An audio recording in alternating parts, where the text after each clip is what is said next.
NEET में देखें एक क्वेश्चन आता है जिसमें दो ब्लॉक्स रहते हैं, वो किसी स्ट्रिंग से कनेक्टेड रहते हैं और ये स्ट्रिंग किसी पुली के ऊपर से गुजर रही होती है। तो पहला केस क्या है, blocks connected by string which is passing over a pulley and hanging vertically downward. हमारे पास में दो ब्लॉक्स M1 और M2 हैं, आप देख पा रहे हैं दो ब्लॉक्स M1 M2 हैं जिनको हमने किसी स्ट्रिंग से अटैच किया है। कंडीशन क्या है, string is massless and inextensible. Pulley और स्ट्रिंग के बीच में फ्रिक्शन ना होने की वजह से क्या होगा कि इसके दोनों ही तरफ टेंशन की वैल्यू सेम रहेगी। ठीक है ना। अब आगे जरा ध्यान दें, ये हमारी स्ट्रिंग इनएक्सटेंसिबल है तो जो भी एक्सेलरेशन ब्लॉक्स में आएगा वो एक जैसा आएगा। मान लो कि जो M2 है वो M1 से ज़्यादा है, अगर M2 M1 से ज़्यादा है तो ब्लॉक M2 नीचे की तरफ आएगा और M1 ऊपर की तरफ जाएगा विद द सेम एक्सेलरेशन से A। हमें पता लगाना है इन दोनों ही ब्लॉक्स में एक्सेलरेशन कितना है और इस पुली में टेंशन कितना है। तो आओ जरा इसको पता लगा लेते हैं, फटाफट जल्दी से ध्यान से देखते हैं। इसके लिए हमें करना क्या है, see the block M1, block M1 की बात करते हैं। अगर हम ब्लॉक M1 को लें तो जरा देखें इस ब्लॉक M1 पर नेट फोर्स कितने लगे हुए हैं। अगर इसका हम बनाएं फ्री बॉडी डायग्राम तो ध्यान से देखिए, ब्लॉक M1 इस तरीके से है, इस पर एक तो ऊपर की तरफ टेंशन लगा हुआ है, देखें जिस रस्सी से कनेक्टेड है। दूसरा, इसका वेट डाउनवर्ड काम कर रहा होगा नीचे की तरफ, यानी कि कितना होगा वेट M1G। और इसके बावजूद अगर आप ध्यान से देखें तो ब्लॉक ऊपर की तरफ जा रहा है, ऊपर की तरफ एक्सेलरेट हो रहा है ना। ये जो M1 है ऊपर की तरफ जा रहा है और M2 नीचे की तरफ आ रहा है। तो जाहिर सी बात है कि यहाँ पे टेंशन जो फोर्स है वो M1G को डोमिनेट कर रहा है। Tension in the string is dominating the weight M1G। So जरा बताएं इस पर नेट एक्सेलरेटिंग फोर्स क्या होगा। ब्लॉक M1 पर net accelerating force, net accelerating force आप लिख सकते हैं, कोई दिक्कत की बात नहीं है, ये होगा T minus M1G। And net accelerating force Newton ने क्या बोला था, ये होता है मास इंटू एक्सेलरेशन। तो ब्लॉक का मास क्या है M1, एक्सेलरेशन क्या है A। यानी एक तरीके से हमें ये एक पहला रिलेशन मिल गया, T minus M1G equals M1A। इसे नोट कर लें, ये हमारा फर्स्ट रिलेशन हो गया। ठीक है ना। ब्लॉक M1 के लिए हमें ये बात कर रहे थे, तो ब्लॉक M1 के लिए हमें ये एक पहला रिलेशन मिल गया। ठीक है, ठीक है ना। अब आइए इसी तरीके से हम दूसरे ब्लॉक के लिए भी बात कर लेते हैं, जो हमारा सेकंड ब्लॉक है। सेकंड ब्लॉक हमारा M2 है। सो ब्लॉक M2 के लिए बात करते हैं। Look at the block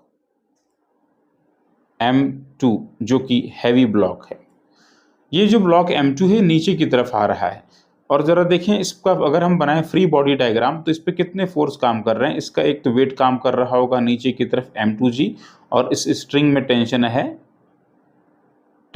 T।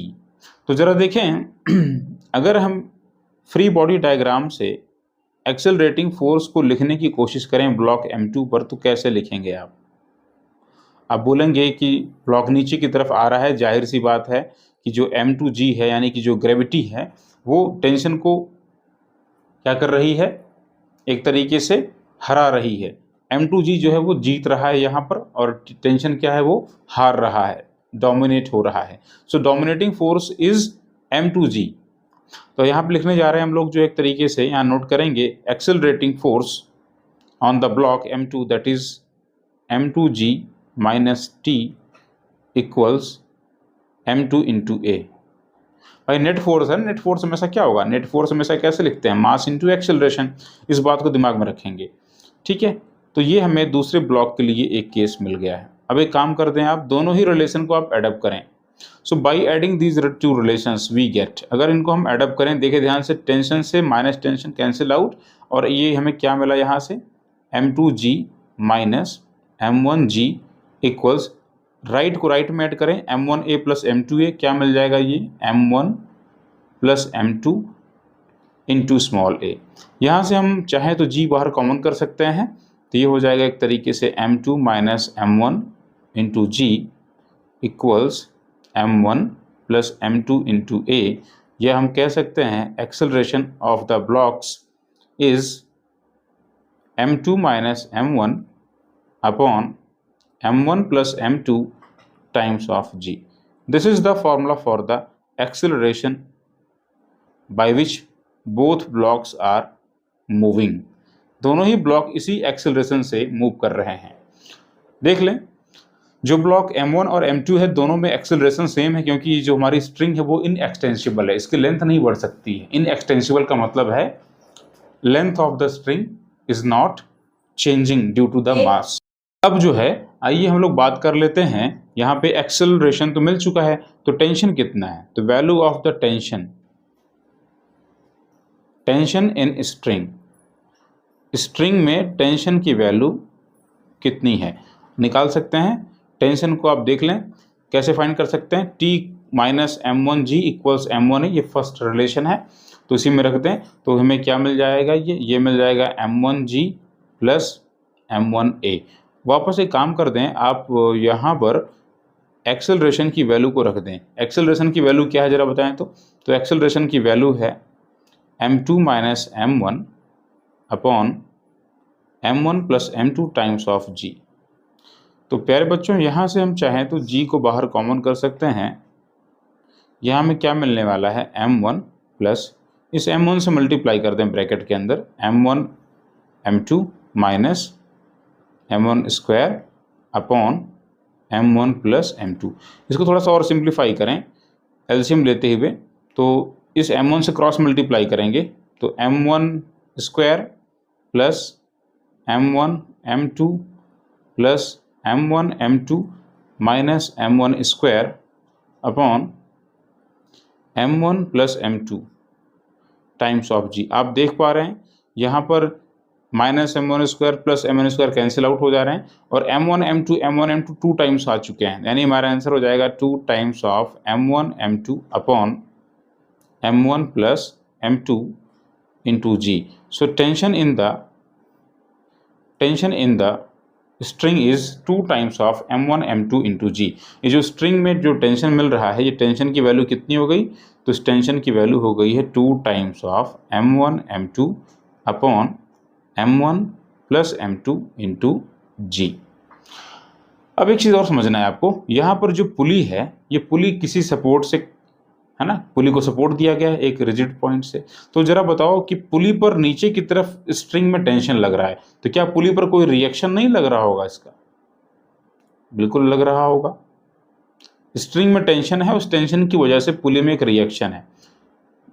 According to the Newton's third law of motion, for each action there is equal and opposite reaction. So the reaction of the pulley must be the sum of the tension in the both string. आप देख सकते हैं, यहाँ मैं लिखने जा रहा हूँ, reaction of the pulley,